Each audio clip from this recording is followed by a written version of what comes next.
জ্ঞানীদের ভাষায় ব্রেন ঠান্ডা রাখার 5টি উপায়। আসসালামু আলাইকুম রহমতুল্লাহি ওয়া বারাকাতুহু। সম্মানিত দর্শক শ্রোতা, আমরা অনেকে আছি যখন কোনো কাজ করি অথবা কোনো চিন্তা ফিকির করি তখন আমাদের মাথা গরম হয়ে যায়, আমাদের মাথার ব্রেনে আর কোনো কাজ করে না।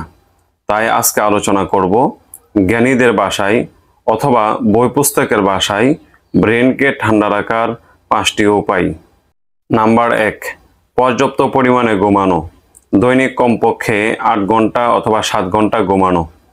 আমরা চেষ্টা করব আসার পরে দ্রুত শুয়ে পড়ার জন্য এবং উঠে ফজরের নামাজ পড়ার জন্য। ফজরের নামাজের পরে অল্প কিছু ব্যায়াম অথবা হাঁটাহাঁটি করব। তাহলে আমাদের যে সুবাতাস রয়েছে, যে মসৃণ বাতাস রয়েছে, এটা আমাদের শরীর এবং মাথার ব্রেনকে ঠান্ডা করবে। নাম্বার 2, কথা কম বলা। এটা হাদিসেও নিষেধ আছে, এমনকি কোরআনে আল্লাহ রাব্বুল আলামিন বলেন, ওয়াল্লাযীনা হুম আনিল লাগবি মুরিদুন। সফল মুমিনদের আলোচনা করতে গিয়ে বলেন, যারা অনর্থক কথাবার্তা থেকে বেঁচে থাকে তারাই হচ্ছে সফল। তাই আমরা অনর্থক এবং বিভিন্ন আড্ডা অথবা গল্পগুজব থেকে বেঁচে থাকব।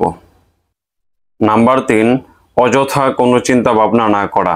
আমাদের মাথার ভিতরে অনেক সময় অতীতের অনেক চিন্তাধারা মাথায় চলে আসে, ওইগুলোকে ফেলে দিতে হবে।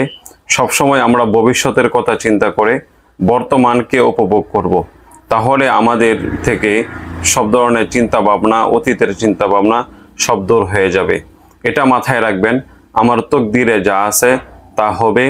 যদি বেশি চিন্তা ভাবনা হয়ে থাকে সেটার জন্য আল্লাহ রাব্বুল আলামিনের দরবারে দোয়া করব এবং প্রতিদিন সালাতুল হাজত নামাজ পড়ব আল্লাহ তাআলার দরবারে।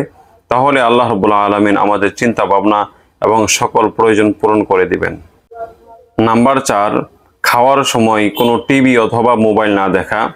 আমরা অনেক সময় বাচ্চাদেরকে খাওয়ার সময় টিভি দেখতে দিই অথবা মোবাইল দেখতে দিই, অথবা আমরা বড় যারা আছে অনেক সময় খাচ্ছি এবং খেলা দেখছি, অথবা খাচ্ছি অথবা বিভিন্ন ফিল্ম দেখছি, অথবা বিভিন্ন নাটক সিনেমা দেখছি।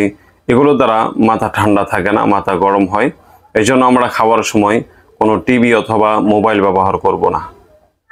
নাম্বার 5, পর্যাপ্ত পরিমাণে পানি পান করা। পানির ক্ষেত্রে আমরা কমতি করব না, আমাদের যতটুকু প্রয়োজন অনুপাতে আমরা পর্যাপ্ত পরিমাণে পানি পান করব। বিশেষ করে যখন তাপমাত্রা বেড়ে যায়, গরমের দিন চলে আসে, ওই সময়গুলোতে ইনশাল্লাহ আমরা বেশি করে পানি পান করব। আমরা এই 5টি উপায়ে আমাদের মাথার ব্রেনকে ঠান্ডা রাখতে পারবো ইনশাআল্লাহ।